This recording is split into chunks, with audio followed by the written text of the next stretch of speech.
What could be the climax of this story? Is it the strange growling and voice heard on that mysterious night? Or the creepy man encountered during the trip in Europe? Or what's hidden behind the mysterious flying curry pot? Spine-chilling tales await. Subscribe now. Now the air wasn't on and the windows weren't open. And there just wasn't any sort of wind that could have sent them that far across my room.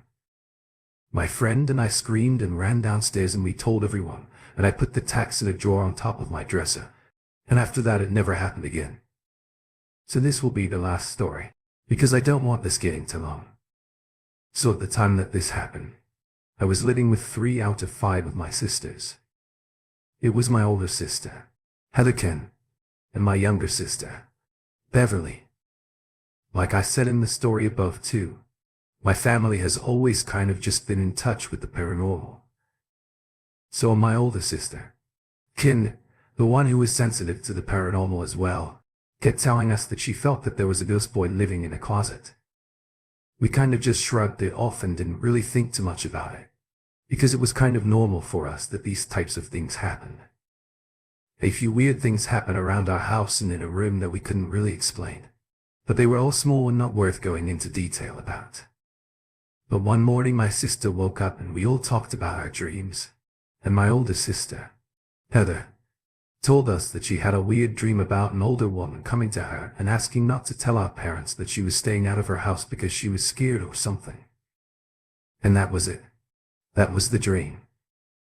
But at the same time my sister, King, kinda just looked at her, shocked, and told us that she had drave a boy in her closet, asking her if it was okay for her family to stay with us for a bit, and asked her not to tell my parents that they were there because they didn't want to be sent away. We all were surprised and freaked out that they had the exact same dream, but with different people.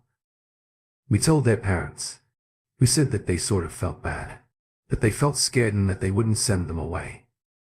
A long while passes and at this time my parents had a radio show and would interview a lot of people in the paranormal field. They would talk to psychics and things like that, and they made a lot of friends in the paranormal field. One day my parents are in this Skype call with one of their paranormal, sensitive psychic friends and asked my sister, Kellen, to talk to her because she might relate to her. And long story short, this girl had told my sister about the family staying with us and told us that they had apparently passed on when we visited a church to celebrate one of my family members being baptized. I'm not religious, but some people in my family are, and my sister started boiling her eyes out because she was so shocked that this girl knew all of this. And at this time she sort of felt validated that a stranger was telling her, and her parents too, something that she had experienced this whole time. And my parents were just as shocked because they hadn't even spoken about this to anyone, the people within our house. So, to end the story, we never heard anything about the family again, and I hope they're doing well wherever they are. But it was a trip. Let me tell you. Let me start this off by giving some background information about myself before I actually share my encounter. So I'm a 24-year-old female that has spent a majority of my life outdoors, camping and hiking through wild terrain. I've also been studying zoology for the last 6 years and have been in close proximity to bobcat hunts, protective mama bears, and even territorial elk. I'm disclosing this because all of these experiences have been quite scary, but I have never been more terrified than I was the night that I encountered an unknown entity in northern Arizona. So in March of 2018, I decided to go on a back road drive with a friend of mine at about to 0 a.m. That area is well known for almost zero light pollution, which makes the sky almost mesmerizing in a clear night, which that night was. The area I was driving in was thick pine forest, and I was on alert because of the large elk in the region. After about an hour, my friend and I made it to a paved road leading back towards home.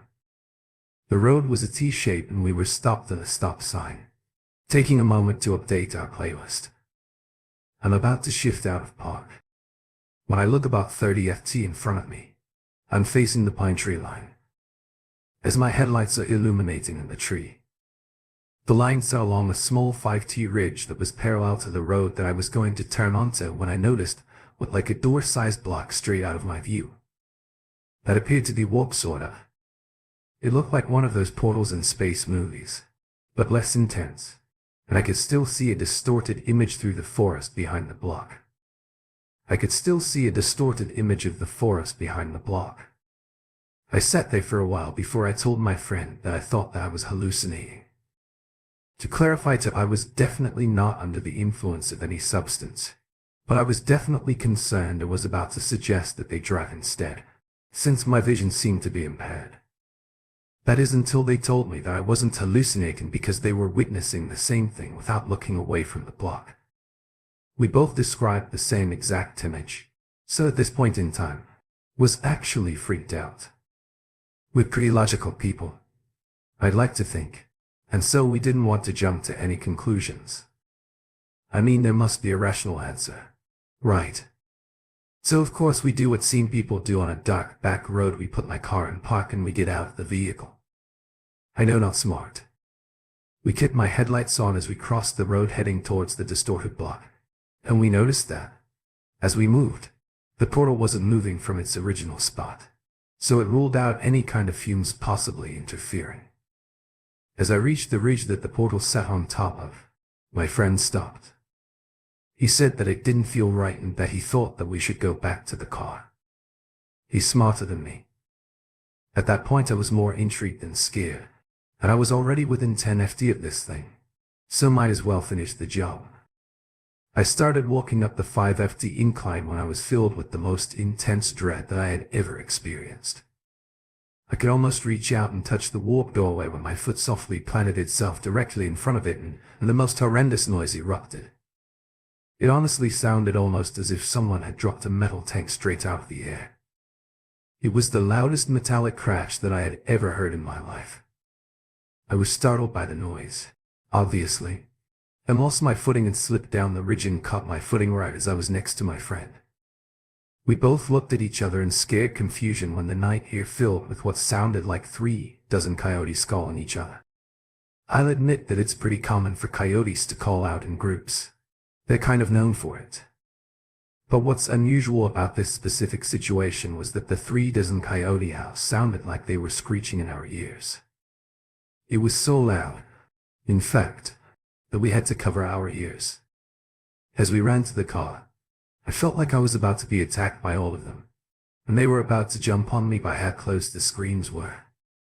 As I was running back across the street, I was looking around desperately for the coyotes to determine just how many there were, but there was not a single one in sight. As soon as we slammed and locked the doors of the car, the noise that was almost debilitating the moment before just completely went silent. Nothing. Not even a single peep. I looked up as I was shifting into drive and saw that the warped portal was now gone. Confirmed with my friend that he no longer saw it too. And we just drove the hell out there.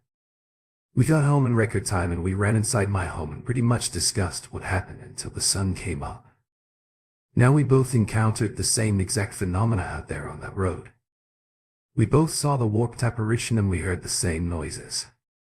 We were both filled with a nauseating dread and my hysterical and what we had experienced. We couldn't solve it logically and we were desperate for answers. The next day, when we started speaking with some friends who grew up in the local Navajo reservation and when we shared the experience, they were all convinced that we had encountered a skinwalker. When I first heard the term, I was sure that they were just kidding, but they truly believe in this and they grew up with warnings from their elders. So the fear that they have for this thing is real. Some would even walk with blessed ash on their foreheads to discourage skinwalker encounters, a sort of protection charm, if you will. So I looked into other skinwalker encounters and it's a real inconsistent mess of stories out there, but I've come across a few that are really similar to my own experience. Other people who don't think that I'm crazy have suggested that it's a possible alien encounter, their reason being the metallic crash that we heard. I'm not as convinced with this possibility, but I've definitely got an open mind. I mean, who really knows what the hell happened? But if you have any insights or questions or ridiculous in these theories, then please share them with me. Of course, no one's really going to know for sure what I encountered, but I know that whatever it was in that forest was nothing that I've ever studied or come across before, and I knew that I was in the presence of something supernatural or the like.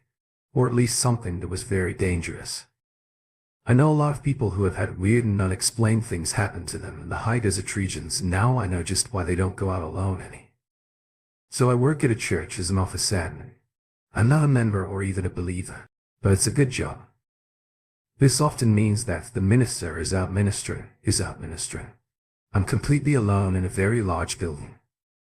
Usually I like to be able to work with nobody bothering me, and I relish the days when nobody drops in our calls. And it was one of those quiet days when I needed to take a stack of materials into the chapel. We never have lights on unless we're just using a space, and I usually don't bother turning them on for the chapel or anything.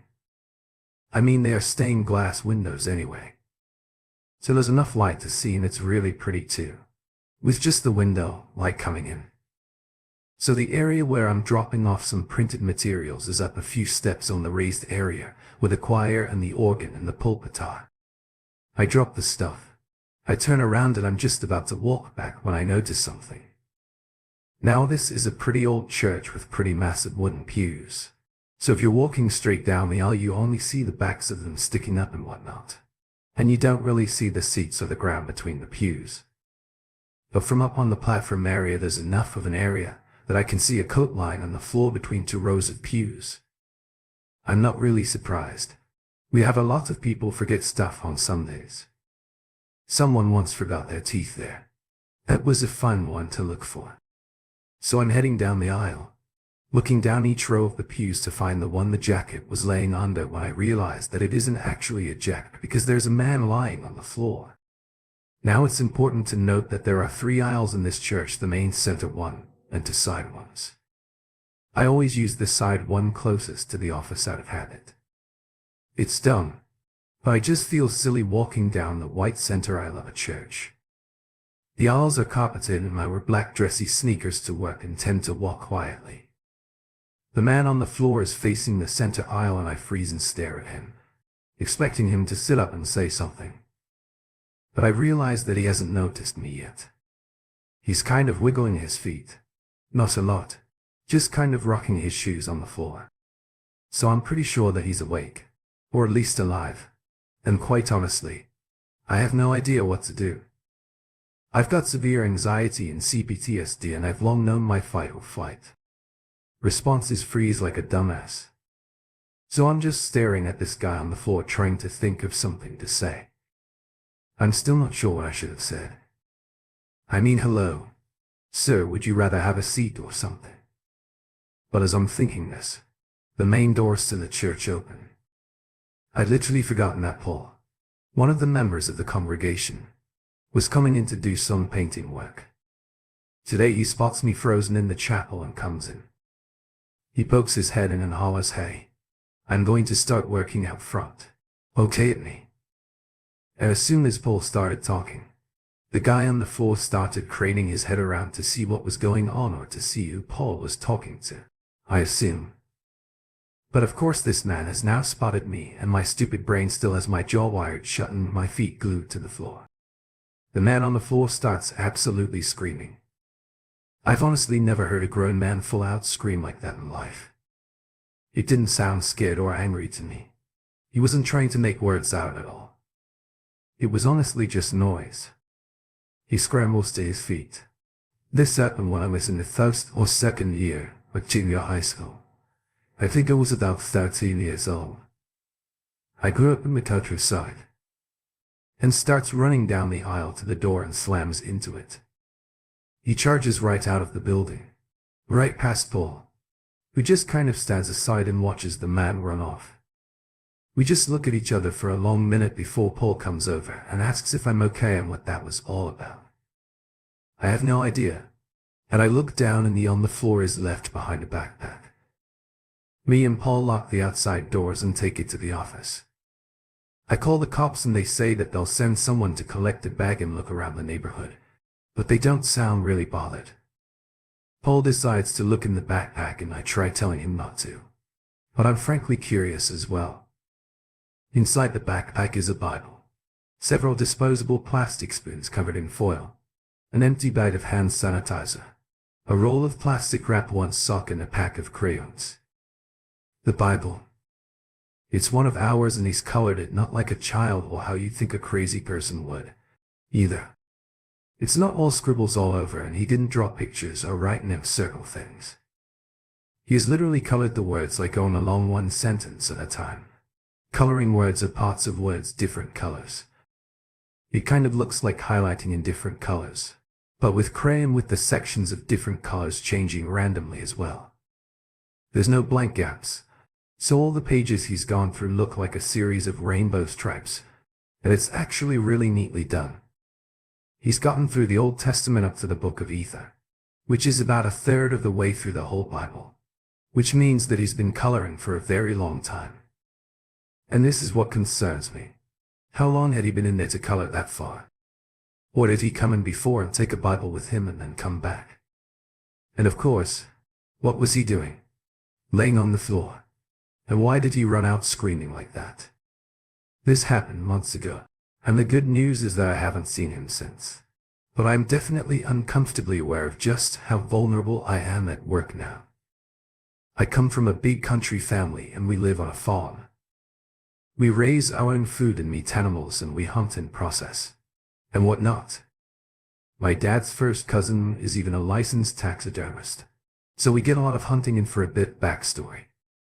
On the homestead that I grew up on and still live on, it was my parents, my pop's first cousin and his wife, me and my 4 sisters and my 4 female second cousins. So 4 adults and 9 kids, with lucky me being the only boy. And sometimes my pop's brother comes to stay with us too, especially when hunting season is starting up. So hunting season year is going on and my pops, his brother, Uncle K, and the cousin that we live with, Uncle V, are all getting ready to do hunting. Some of us kids decide to tag along, me 12 and my sister S15 and my cousin A14. We get permission from one of my Uncle K's friends to hunt his land a ways away, be basically several hundred acres of forest. An important fact, too, is that during the time that we were setting up, my pops and uncles were being quiet while the 3 of us kids were talking. But my voice hasn't changed, and this is important. So us kids keep chattering away while the adults are just letting us get our energy out, while they check the survival equipment, making sure the guns are clean and working, and all that is strong, silent southern types, you know. And all of a sudden there's a rustling in the thick brush around us, and suddenly 3 creepy-looking guys enter the clearing. They stop dead. One of them has a hand on his knife on his belt. They're clearly drunk as hell and they keep looking between me and S and my pops and uncles like they're debating something. My pops and uncles stand up. A last bit of backstory too. Every dude in my family is huge. I'm 19 now and I'm 6'5". My dad is the biggest of 61.180. Just deeply intimidating. And so my Uncle V and K. The guys laugh nervously as my Uncle V picks up one of the rifles and points it at them. These dudes start running out of the clearing like the devil was after them. And my pops immediately says that we're clearing out. My uncles don't even question it. And neither do us kids. We're freaking out and totally take things down sloppy. But my pops doesn't say anything about us messing up his camping equipment. We get back into cell service and my dad calls the cops about seeing those guys. But the cops just don't seem to think that it's serious, since nothing happened. We also told the owner of the land. We took it more seriously, as he had kids of his own. But we never heard anything about them appearing again on his land, to his knowledge. It's at that moment. This happened when I was in the 1st or 2nd year of junior high school. I think I was about 13 years old.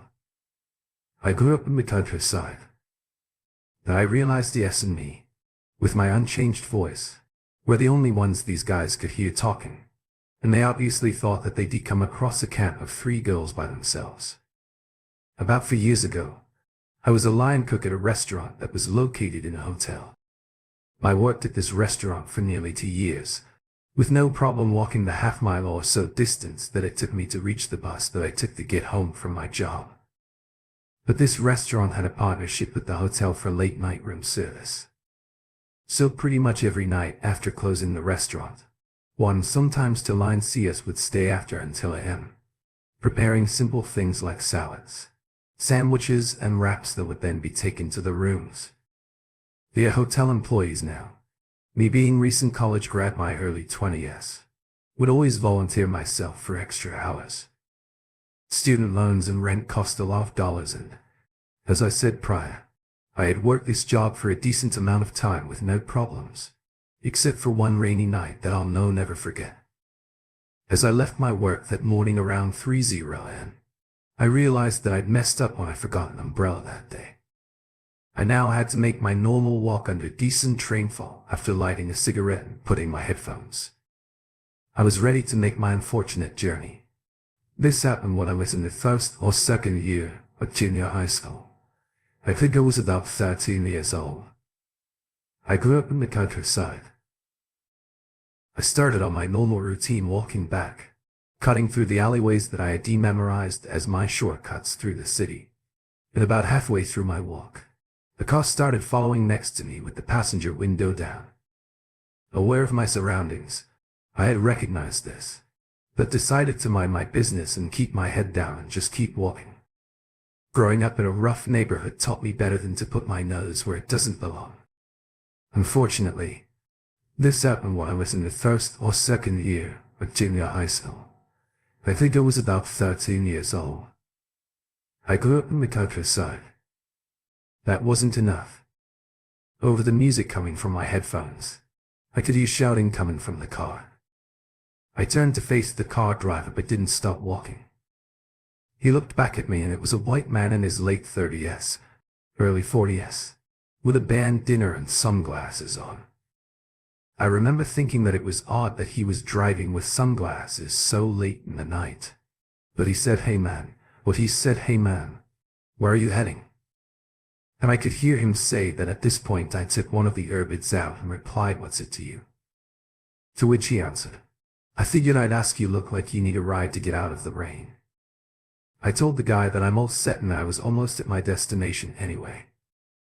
Now keep in mind, I'm still walking, and he's driving slowly next to me on this side of the street at 3:00 am. He replied with no problem. "Do you smoke weed, man?" At this point I was annoyed with this guy.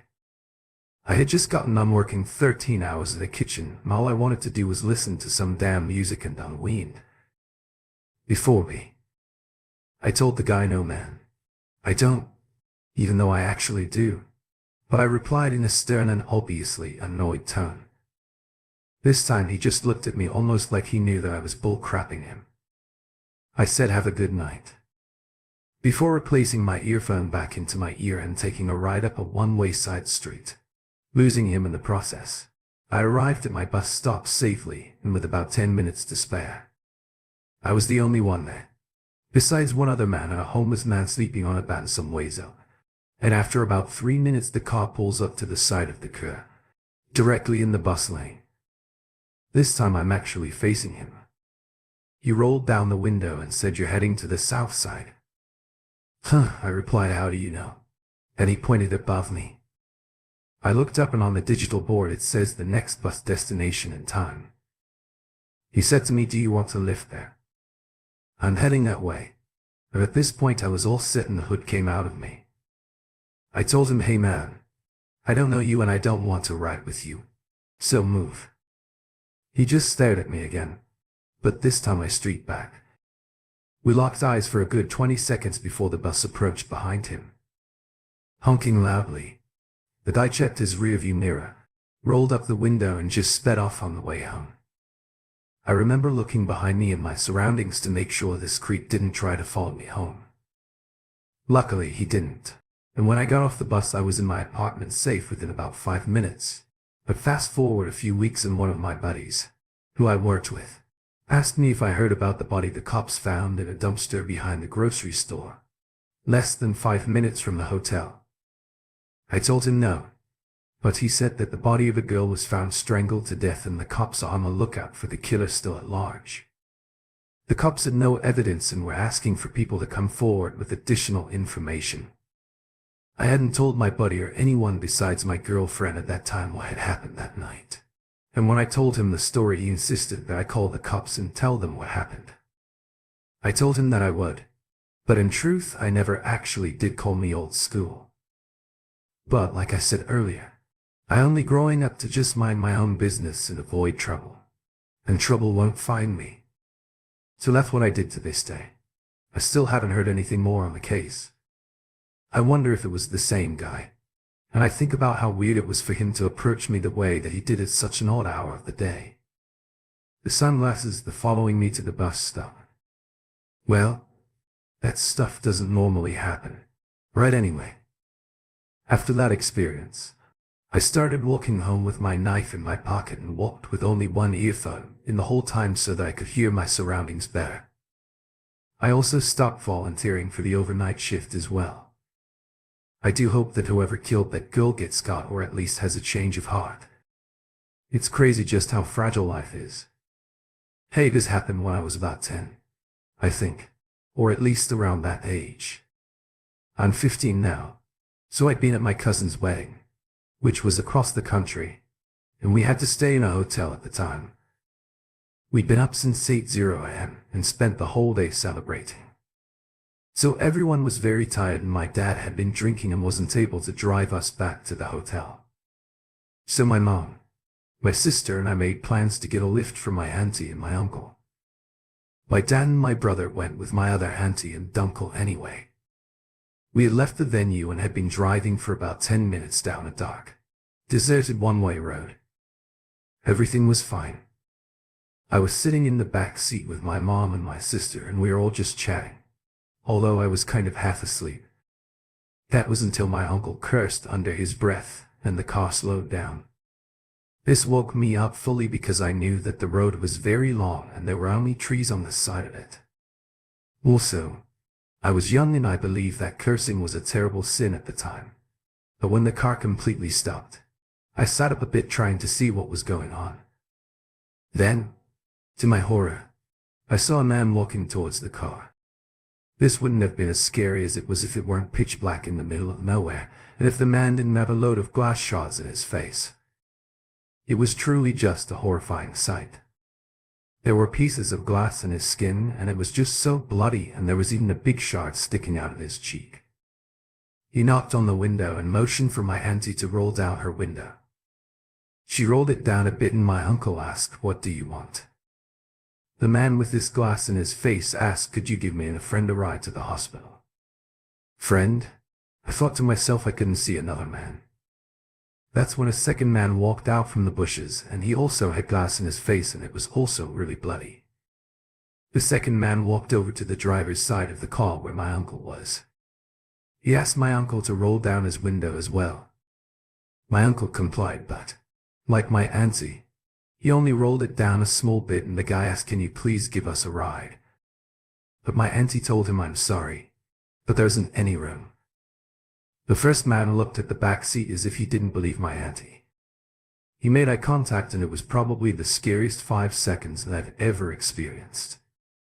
Just then he pulled on the handle of the car door and it opened. This is when I started to panic and I could feel my mom tense up. My auntie struggled with the man to try and close the door. Luckily, this happened when I was in the first or second year of junior high school. I think I was about 13 years old. I grew up in the countryside. The man seemed like he'd been drinking, so he wasn't as strong as he would have been if he were sober. The second man didn't seem to be doing much. He just kind of seemed to be watching the whole thing play out. Finally, my auntie was able to close the door and locked it. She said, "Please just take this. I'm sorry." And she scrambled out a 20 note. I can't remember if the man actually took it or not, but the last thing that I do remember about that night was my uncle driving away as fast as he could. After that, I think that I fell asleep or I was in shock from what had just happened. But I wonder now what would have happened if there was room in the car. Would the men have tried to hurt her or were they actually in a terrible accident and genuinely needed a ride?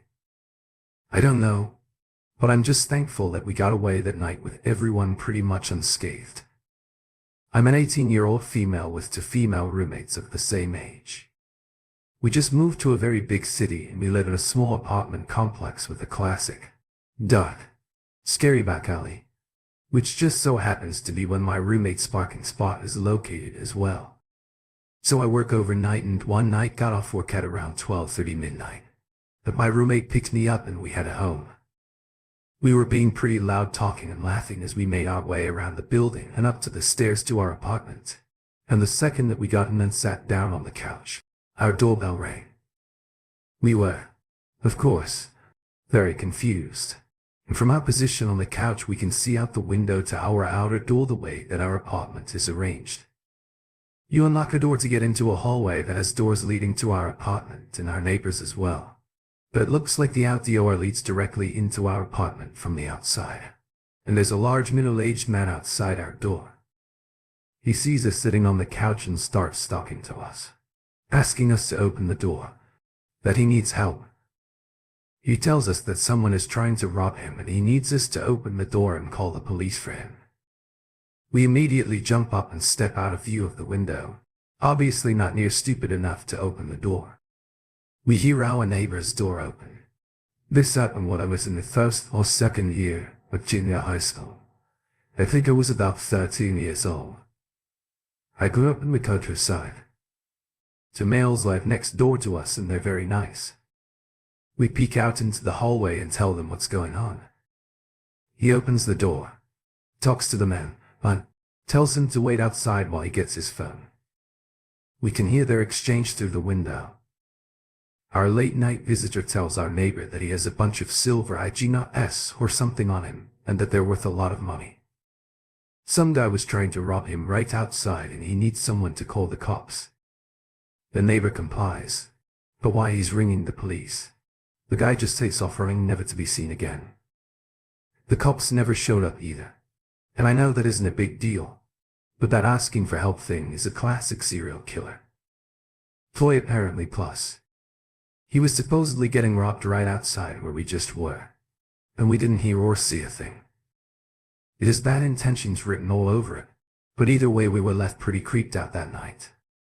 So I had a creepy experience that I never really thought too much about, but I figured that I'd share it. So one morning, probably around 4 a.m., I think I woke up to a very strange kind of growling or voice. I guess I moved and looked over my shoulder. My boyfriend noticed that I was awake and said, "You heard that too, right?" Confused. I said, "Yes, it worked me up." He said that he woke up to this feeling of an evil presence to the left side of the room in the corner. He said that he was laying there and began praying silently, and it was while he prayed that this thing began growling and speaking, something that he couldn't understand. After I woke up, he apparently stopped. It wasn't one of our pets, I can assure you that. The windows were closed. It wasn't from outside or another room, because it sounded as clear as someone talking to you only 10 feet away. I've had a couple of other strange things happen in this apartment too. Once, when I was washing dishes, a screw flew across the room and hit me in the center of my back. Above me was ceiling. There were no lights or anything, and from where it hit me it had definitely been thrown. It's all kind of interesting, and we're currently looking at a house built in 1883 to move into from this apartment. So secretly, I kind of hope this next place is haunted as well. Course be me crazy, but I enjoy the thrill. So I'm on a trip backpacking around Europe with my brother, currently in Paris. We're staying in this hostel and we're in a 10-bunk bedroom. There was this one guy in the room who was immediately super weird. Almost right away, in like as soon as we got settled, he starts talking to us about flying to Libya.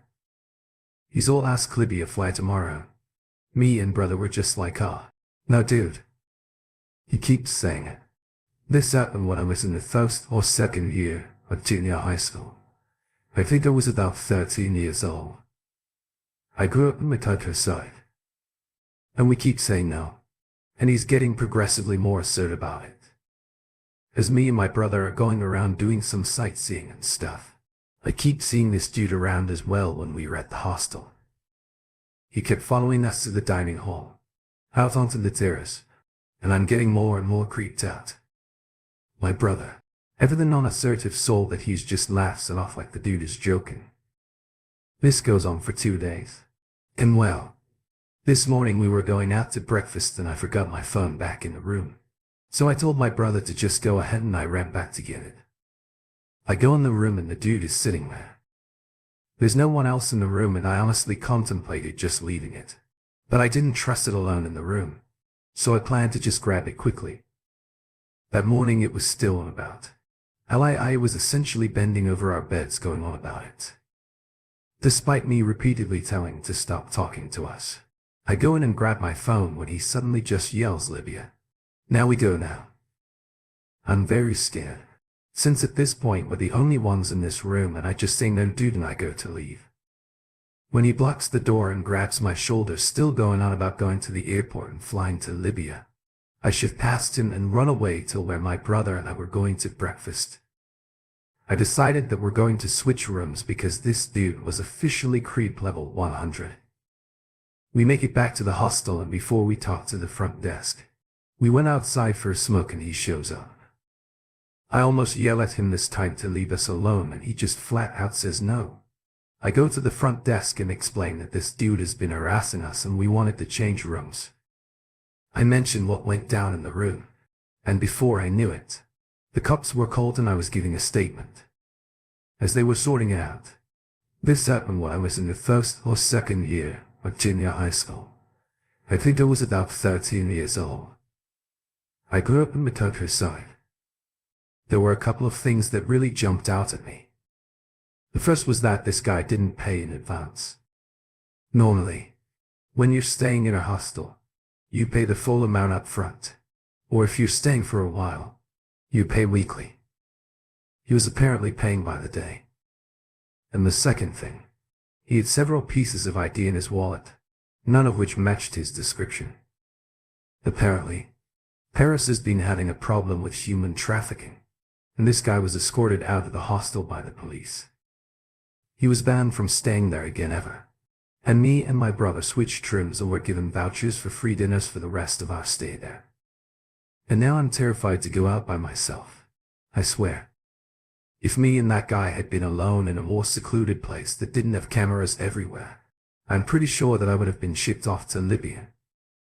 So I was only a baby when this happened, and this is technically my mom's story. A bit of background. My mom had me pretty young. She was 21 and she wasn't married. Her and my dad were only dating when I was born and she was about 22 when this whole thing occurred. But they both went to the same church with friends that they had met in high school, Louis, Christine and Quill. My mom was riding in Quill's car at the time I was a 1-year-old. In the back seat, Mom basically took me everywhere I was heading towards a church event that they were all excited for. Louis, my dad and Christine were all in separate cars, but they trailed Quill because they're all heading in the same place anyway. At some point my mom and Quill was stuck at a stoplight. They were chatting until my mom says that she just got this really uneasy feeling. She never had a problem with people keeping their doors unlocked, but she just couldn't shake how she felt at that moment. Finally, she spoke up requesting what she suddenly felt was necessary. She said, "Hey, Quill, can you please lock the doors?" Quill was confused. It was an odd thing for my mom, the monarch, of never locking doors, to ask this. And he said, wait, why?" And she said, "I don't know. I just have a feeling about it." Quill didn't object locking the doors just as my mother asked. The light went green and everyone drove off. It wasn't until the next stoplight that my mom and Quill both experienced something that sure made them glad that they had actually locked the doors. As they sat there chatting away, these two guys from a car next to them got out of their vehicles. Mind you, we were on a road with a bunch of other people next to us, so these guys must have been drunk or high or something. But quickly they make their way over to Quill's car, one on each side. They begin to feverishly pull on the door handles, trying desperately to get it open. But my mom and Quill screamed. They were still in a stoplight and couldn't move without hitting the cars next to them. And after realizing that my mom's door didn't work, one of them went for the door closest to me. He tried to open it with all of his might until him and his douchey buddy started to try and break the windows. Thankfully, the light turned green and Quill sped them out of there quickly. My mom and Quill were both in shock. Christine called them, freaking out because she saw the whole thing from a couple of cars behind. She asked them if they were okay. Which, although being in shock, they weren't alright. My dad called her and told her that he and Louis were going to handle it, which my mom believed, and they all went on their way to this day. My mom says that she still doesn't know what my dad and Louis did. To the guys, my dad said that he found them, but that's all that he would say about it. Louis acted similarly, not speaking of what happened, and even after my parents got married and got divorced, she still doesn't have a clue. The first year of middle school, a lot of things happened that I believe really shouldn't have. About a month before started. A day before my birthday. In fact, I got my period for the first time. I know. Sorry for that, but it's actually important to the story. I called my friend a few days afterward to tell her I was a bit of an early bloom, so I was one of the first in my friend group to start. Well, later on, this particular friend of mine and I got into a fight, and her retaliation was to start a rumor about me around the school that I was pregnant and had sex with a high school. Throughout the day, I noticed people giving me weird looks, and I had no idea what it was about until my friends told me. I came home bawling my eyes out, and my sister knew why. Being in a small town, rumors spread like wildfire and everyone already knew about it. This girl at the school that my sister was at told her about it, and she went off at her. This started a whole chain of events, with me crying, figuring out who it was, and my mom at the principal's not leaving until they promised to do something about it. Slowly started getting better, but walking home from school I lived nearly across the street became just hell. I never learned this guy's name, but the first day he followed me around on his bike with his best friend. They circled around me, so I had to stop walking, ask me personal questions, which I'd either stay silent or say something snappy, and just a bunch of things to purposefully make me uncomfortable. On the third day, he kept making sexual comments about my body, to the point that even his friend said to Farman after that he never had his friend with him, and I just kind of broke down a few days of it happening. I was always a really shy, quiet kid. I spent most of elementary school just not talking to anyone. I had no idea how to handle it, and I was scared to help, because I didn't think anybody would believe me or take it too seriously. So I simply just didn't say anything. The last day of it happening. This happened when I was in the first or second year of junior high school. I think I was about 13 years old. I grew up in the countryside. I think was the worst. He had a group of girls behind him all cheering him on as he was harassing me, and one of them laughed and said, "You should stalk her." And I actually agreed with her, and I'd finally had enough, and I started screaming and cussing him out. He smirked and said feisty, "I like it," and I just ran home. I was already at the halfway point. My sister was waiting for me at the front door that day with her dog, only a few months old, so she had heard the whole thing, and she didn't do that often. But it seemed like perfect timing, and she looked panicked and was just like, "Are you okay? Do I need to hurt someone?" and told me that I need to report that to the school. I said that I was fine though, and it was taken care of. She was reluctant, but she let it go. But then he walked past my house and our dog jumped in front of me and started growling at him. He just sort of chuckled, which really freaked both me and my sister out. A few months before, our house had actually gotten broken into, and because I was home alone a lot, my mom decided to get me a dog to protect me. She's a sweetheart. This happened when I was in the first or second year of junior high school. I think I was about 13 years old. I grew up in the countryside, and let people pat her and everything. That's why my sister would sometimes wait for me outside and let kids pet her. But he was one of the only people that she's ever growled at. I'm really afraid that if I didn't stand up for myself or had a dog, that he would have actually followed up on the threat of stalking me. I only saw him around school a couple of times, but once on the student news because he was on the football team and got this award or something. I almost started crying when I saw it, and when he went up to my lunch table because my friend, and he stared at me the entire time.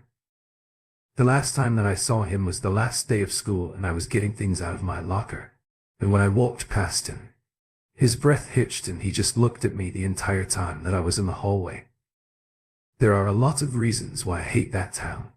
But after I graduated from the 8th grade, he was the biggest reason why I didn't want to go to that high school there. I'm glad that my mom accepted and we moved into the city and I've had to deal with a fair share of creeps.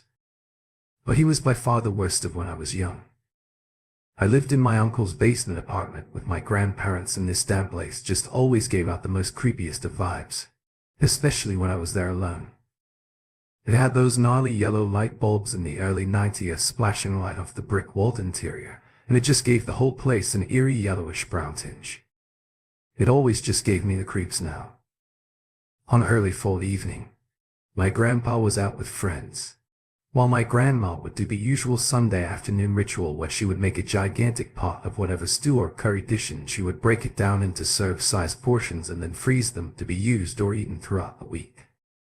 When the house was old and getting to the point where creaks and bangs from walls were a pretty normal occurrence, I was also convinced that parts of the floor were unlevel, as the door to my bed, when opened to a certain angle, would slowly begin to close on its own, making a creaking noise the whole way. So, for example, if you open the door at a 90 angle, it would slowly close itself to a 25 angle, but never actually slam shut. The windows were spread out throughout the basement, but there were those slim 9 by 18 and or whatever sliding windows that were way up top of the wall and too high for me or Grandma to reach without using a chair. Only Grandpa was tall enough to access them without help. So on this Sunday afternoon my grandma proceeds to start cooking. Has the choice of curry dish that, as she had thought up, required a good 5-hour slow simmer. I was in the living room or family room just kind of bouncing around building planes out of Lego and playing rescue missions with the little Lego men in the kitchen. The stove was in the corner and across the stove maybe a good 6-foot gap was the fridge. Above the stove was one of the windows that I mentioned earlier. So Grandma starts the simmer and casually joins me in the living on the family room and turns on a movie, as she normally would on a Sunday afternoon. I wasn't really into the movie at first, it was some 4-in-1, but once the action scene started, with all the kung fu and the fist flying, I was pretty captivated. So I joined her on the couch, spellbound by all those explosions and people fighting all over the place. Occasionally, every 10 to 15 minutes or so, my grandma would pause the movie to go check on whatever she was cooking, as the aroma started to fill the entire basement and I'm sure the whole upstairs house as well. Sometimes I would join her, being the curious little tea that I was, and ask questions like, did you use tomatoes today? Is there meat in there? Where did you learn how to make this? Grandma always responded and explained in detail that she was always proud of making food for us. So as we're nearing the end of the movie, we are both startled by a loud bang. In a crashing noise, my grandma jumps off the couch and goes dashing into the kitchen with me maybe 3 steps behind her. And what I saw that day, I still can't explain. The big pot of food that I was mentioning was laying next to the fridge, on the other side of the kitchen. The curry had splashed all over the wall and spilled all over the floor and some of it even on the fridge. In my panic state, I stream off stuff like what the hell questions for Grandma, who went really silent as she grabbed towels and began cleaning up this crazy mess. I began helping her and pointing out stupid little details, because I still don't understand how.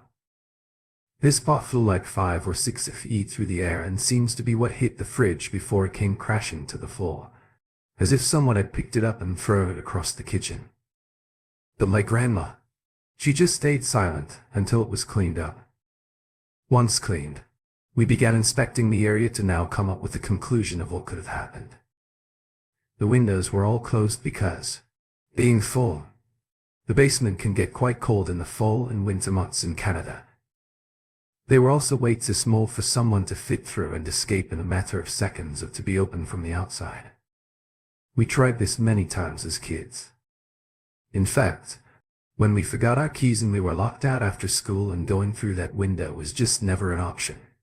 The simmering pot could have vibrated off the stove, I suppose, But then how'd it get like 650 across the kit and slam into the fridge like that?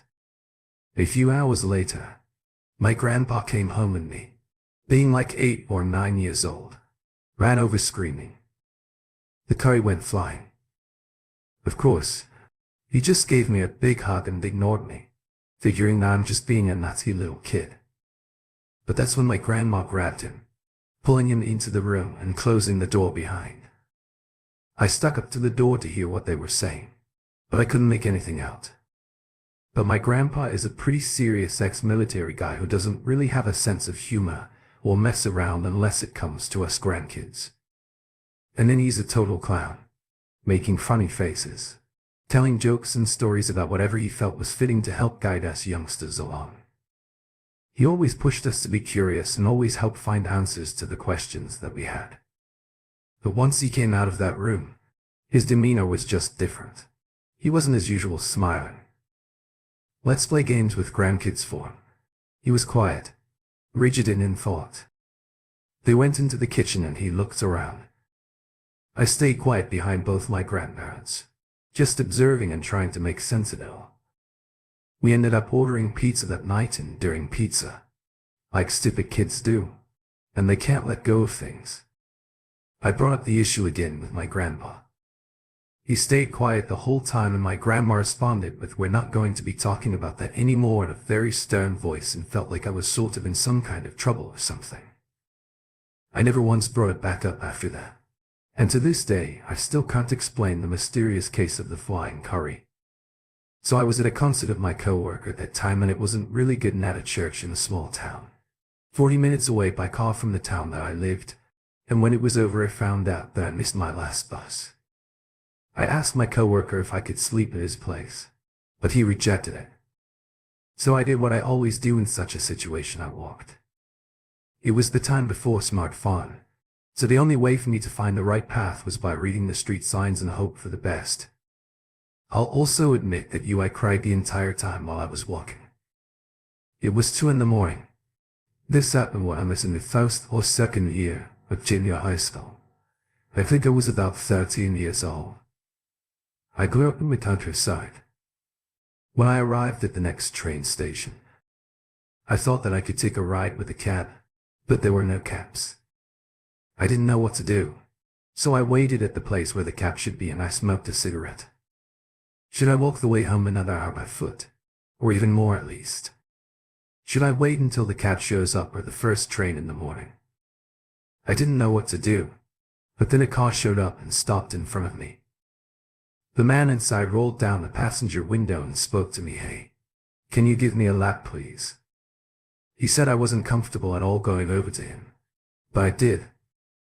I gave him a light and quickly turned around and stood at the same place as before. He didn't drive away. This happened when I was in the first or second year of junior high school. I think I was about 13 years old. I grew up in the countryside and asked where I had to go. And I said in which town that I lived, and he invited me to get into his car. He said that it was on the way and he could bring me home after thinking about it for some time too. I really just don't know why I even got in the car. I didn't even want to, but I guess I was tired. The ride itself wasn't bad at all. We had a bit of small talk and he drove the usual route that I knew, and he wasn't creepy at all while driving. And I thought maybe he was just really a nice guy just trying to help me out. So I guided him to my house, but he didn't stop in front of it. Instead, he drove a bit further away. I thanked him and gave him my lighter as a gift, and when I was about to open the door and leave the car, he said, "What the hell is wrong with you?" I was surprised by this sudden mood change and I asked, caught off guard, "What?" I don't remember exactly what he said, but it was something along the lines of, "That's not how you thank someone who drove you home in the middle of the night. I expect you to do another favor for me in return." Something like that. Anyway, I kind of understood what he implied. But well, I'm no hooker, so I chuckled a little bit, thanked him again, gave him the lighter, and I got out of the car. I was walking towards my home when I heard him opening the door and closing at the door of his car. That isn't any of him running towards me. I looked over my shoulder and saw him getting closer to me. I shrieked kind of like a mouse, and I started running as well at the door of my home. I quickly opened it, got inside, knocked, ran upstairs to my bedroom, locked my door as well and just hid under my blanket. I got away and nothing else happened that night. He didn't do anything else and he left. And after that I never saw him again.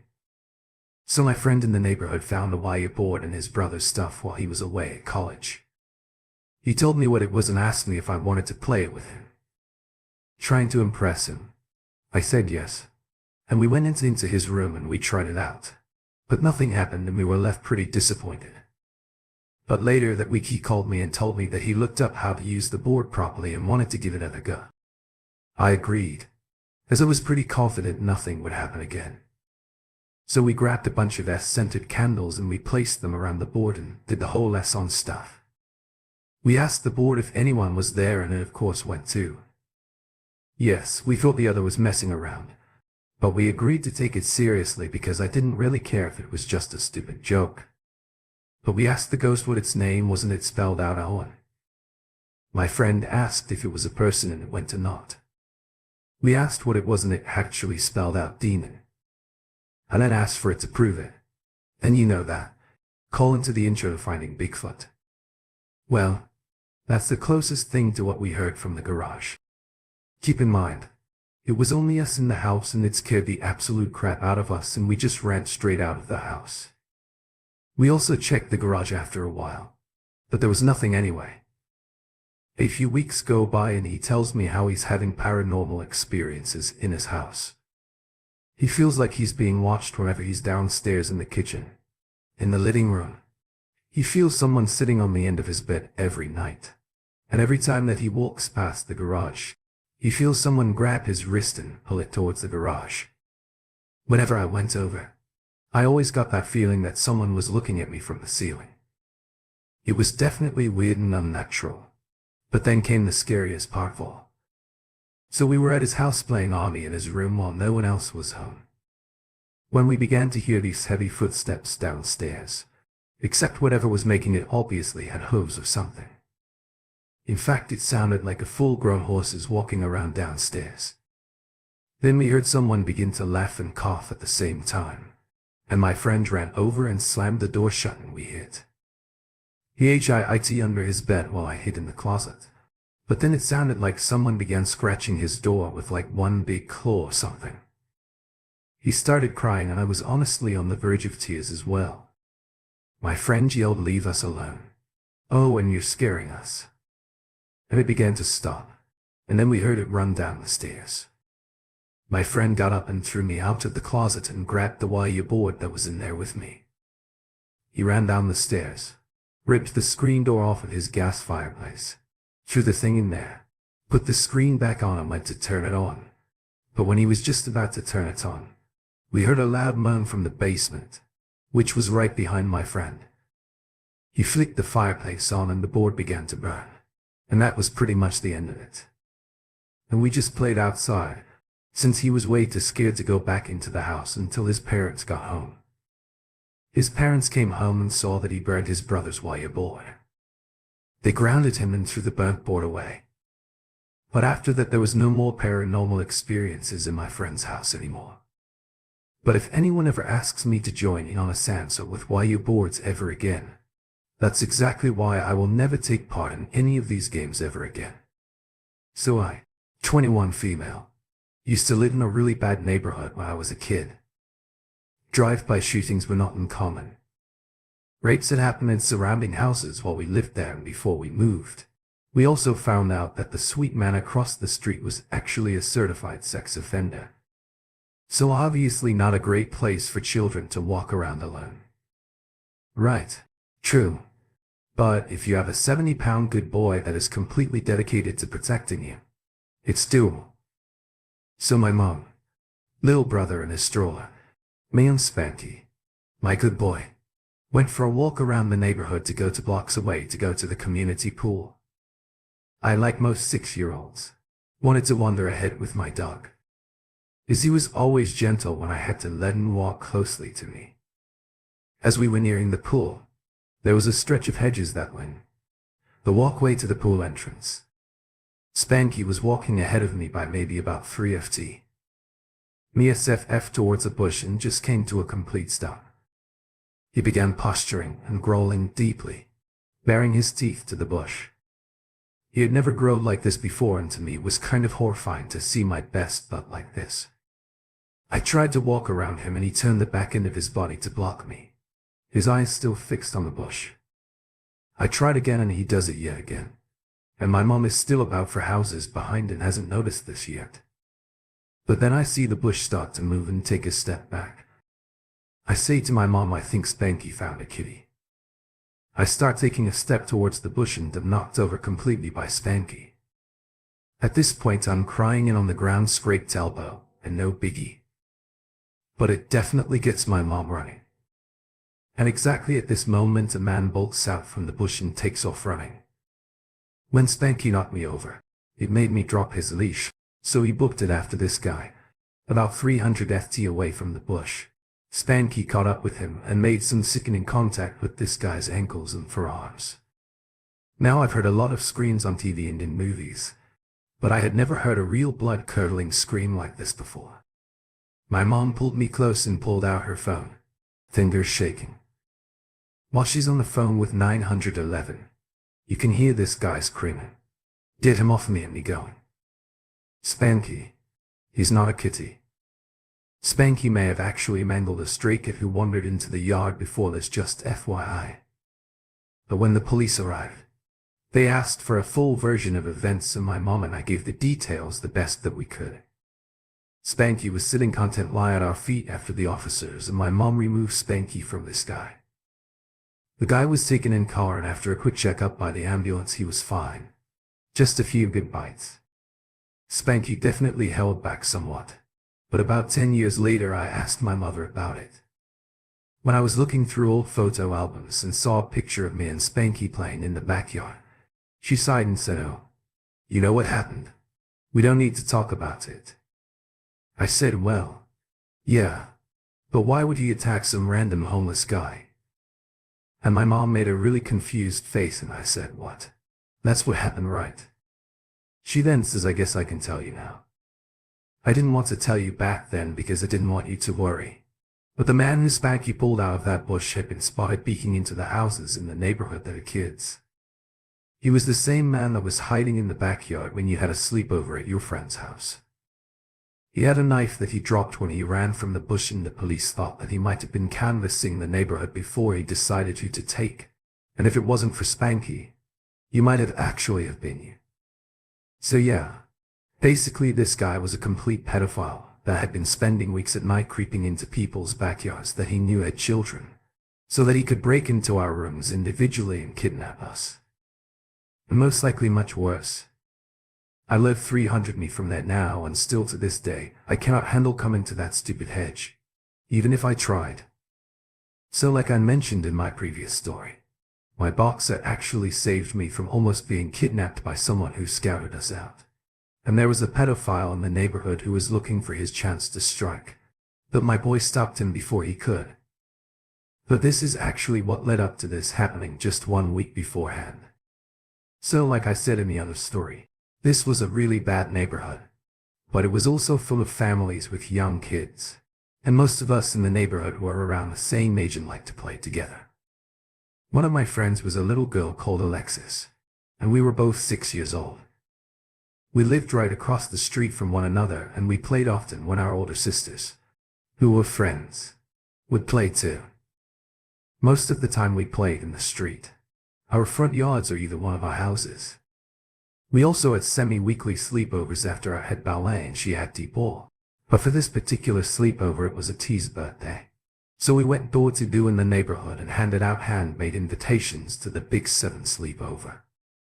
We went to about 6 or 7 houses, I'd say, to rally our friends, and about 8 little girls in total attended that night too. Her mom let us set up our sleeping bags in the living room right next to the sliding glass door that led out to the backyard. This was on the opposite side of the house from her mom's room, but we all insisted on sleeping there, and she obliged in the end because she had worked the next evening and just wanted to get some sleep. So we were all playing hide and go seek in the living room and the kitchen. When Alexa's big sister suggested that we turn off the lights and play in the dark instead, I, afraid of the dark and still used to nightlight religiously, said no, but was quickly outvoted. We were playing for about 5 minutes, and when I was hiding next to the sliding glass to behind the curtain, I was getting bored and decided to look outside. I look outside and I see this big-ass oak tree in the backyard, and I see a branch move.